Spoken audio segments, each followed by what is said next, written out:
beat that, huh? I'll be quick. So in 2001, I wanted to be a writer. My plan was to write a best-selling, critically acclaimed book, sell a ton of copies, get famous, and I thought then I would officially be a writer. My plan, so things didn't work out quite as well. I got off to kind of a slow start. If any of you remember letters, I got lots of rejection letters from publishers and editors. I got a couple articles published in Oklahoma Today and Idaho Magazine, but I kept my day job. I kept this up for a while. 2011, I decided to go around that process and start my own blog.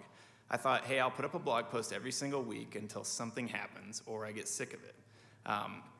That kind of started to work out after a few months, thankfully. These are my web stats. It was more than just my friends were starting to read it. I got a few hundred page views at first, then a few thousand. You know, it was not going viral, quote unquote, but it was kind of taking off in a little way that I was doing this self-publishing thing. I was still getting rejected. This is a rejection email from a publisher suggesting that I take the book manuscript I sent them and go ahead and self-publish it. You can imagine how stoked I was to receive that advice, this being like my 100th rejection letter. But I published the book. People got excited about it. They took photos of it, put it on Instagram. It sold like 10,000 copies. Some people thought it sucked. You know, that was fine. I had put it out there. You know, I was happy with that result for sure. The thing that nobody tells you about being a writer, and nobody told me, is that no one's going to show up with a certificate and say, hey, congratulations, you're a writer. You just write, and if you do enough of it, you become a writer. And that's what I was doing, slowly but surely. And not often at this picnic table, I should point out. So I wrote for anybody who would publish me, magazines. I wrote a few books. You know, I did whatever I could to get paid. And most importantly, I kept up my blog every single week because it was going straight to the people that I wanted to reach, you know, the regular readers that I had. This is a pay stub for a single copy of a book I sold in the UK. Super bummer unless you think, holy shit, somebody in the UK just bought one of my books. That's amazing. So in 2012, I bought a van to live in because I was an outdoor writer. I put my website name on the side of it, so so I thought I could use it for a tax write-off. You know, my parents are super proud. I was 33.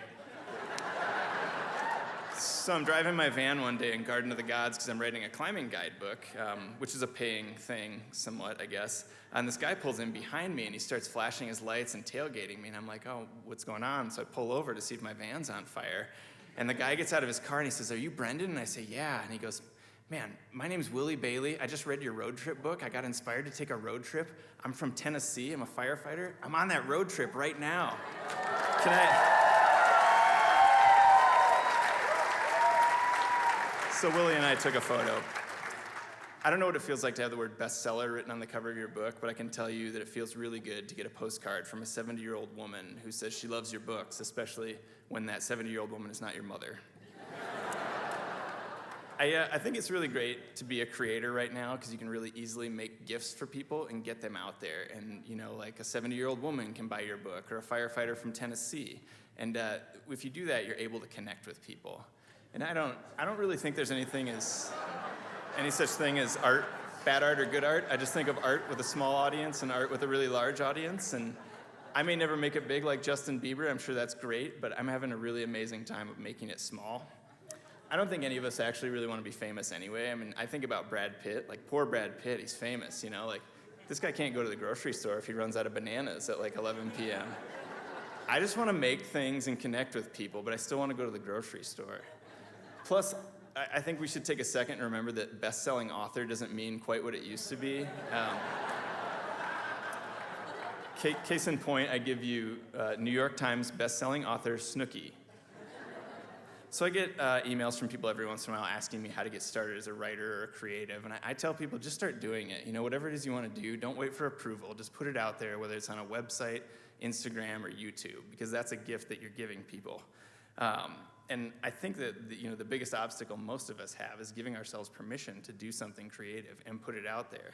And when you give people that gift of your creativity, there's a big chance that you might get an even bigger gift back from them in return.